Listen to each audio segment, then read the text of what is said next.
Est-ce qu'en ce moment, vous vous sentez un petit peu inquiet, un petit peu nerveux, avec une histoire de hyperactivité un petit peu, vous ne savez pas par quoi commencer en fait, vous avez envie de faire plusieurs choses, mais vous n'arrivez pas à prendre la décision sur par quoi commencer en fait.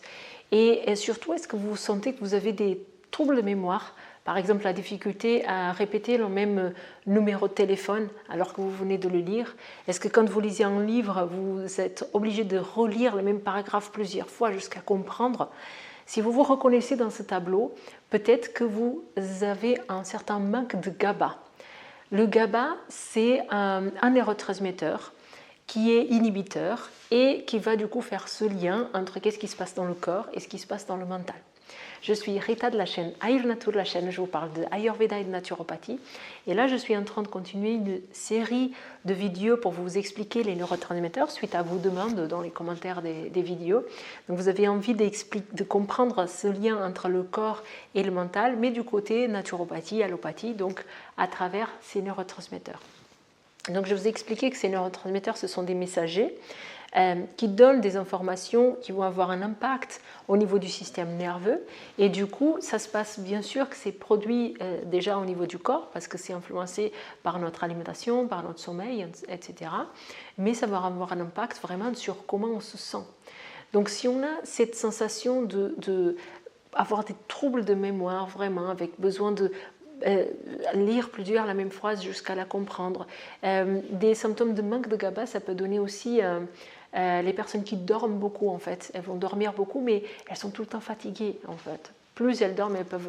Normalement, dans un temps normal, elles avaient besoin de 8 heures de sommeil. Là, en ce moment, elles dorment 10 heures parce qu'elles sont vraiment fatiguées, mais elles ne sont pas pour autant mieux après tout ça. Donc tout ça, ce sont des signes de manque de GABA. Au contraire, un excès de GABA, ça pourrait donner une hyperexcitation. Il y a des études qui vont faire un lien aussi avec des troubles comme l'épilepsie, par exemple, voire la bipolarité. Donc, c'est des choses qui vont... ce modulateur, cet inhibiteur, en fait, quand il fait défaut, il peut aller à des troubles qui sont assez importants. Donc, qu'est-ce qu'on fait ici? On essaie déjà de se reconnaître. Donc, si on a des troubles de sommeil, mais qui sont assez différents de ceux qui sont manifestés, par exemple, par la dopamine et la sérotonine, comme ceux qu'on a mentionnés dans les vidéos précédentes sur ces neurotransmetteurs, là, c'est plutôt vraiment, il y a une fatigue, mais le sommeil, il est là. Pourtant, la personne, elle dort, le sommeil n'est pas forcément agité, mais elle est toujours fatiguée.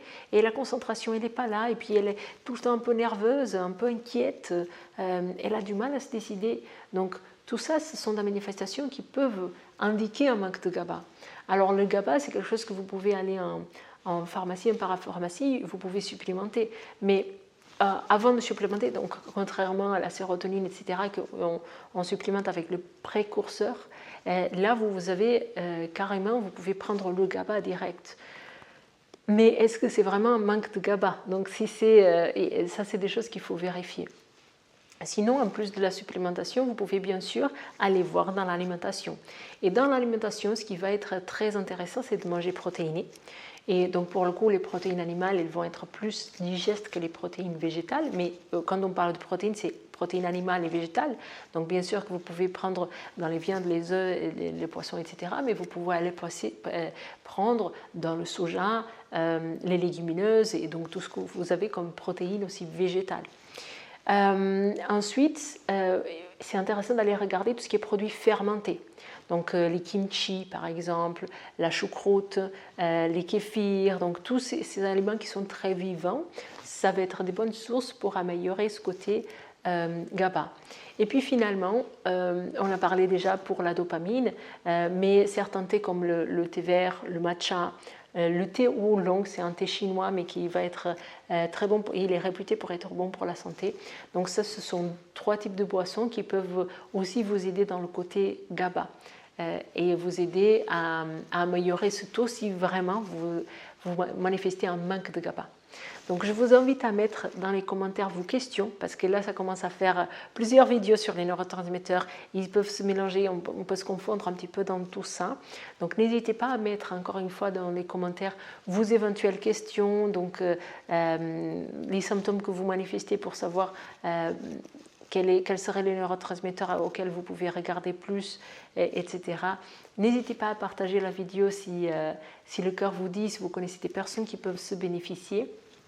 Et puis, en fait, si ça vous intéresse d'aller plus loin, bien sûr, ça c'est des sujets qu'on aborde avec plus de profondeur dans les formations professionnelles. Et vous avez le lien aussi dans le descriptif de la vidéo. Je vous dis à très bientôt lors de la prochaine vidéo. J'attends donc vos commentaires.